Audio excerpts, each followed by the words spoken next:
আজ হঠাৎ স্ক্রোল করতে করতে ইডলি সাম্বারের একটা ভিডিও চোখে পড়লো।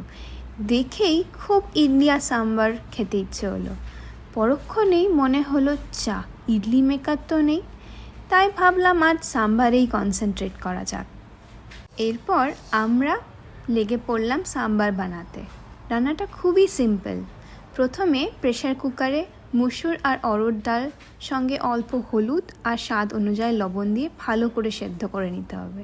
তোমরা চাইলে তুর ডাল দিয়েও সাম্বার বানাতে পারবে। তারপর একটা প্যানে সবজিগুলো দিয়ে দিতে হবে। আমি দিয়েছিলাম পেঁয়াজ, গাজর, সজনের ডাঁটা, বিনস, বেগুন, যা ছিল ফ্রিজে তাই দিয়ে দিলাম।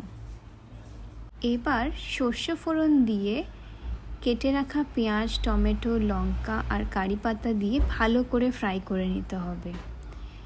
আর তাতে দিতে হবে ভেজে রাখা সেই সবজিগুলো। সাম্বার মশলা আর হালকা তেঁতুল জল দিয়ে নেড়ে ছেড়ে নিতে হবে। তারপর দিয়ে দিতে হবে সেদ্ধ ডাল, যেটা আমরা ফুটিয়ে রেখেছিলাম আগে। ব্যাস, আমাদের সাম্বার রেডি।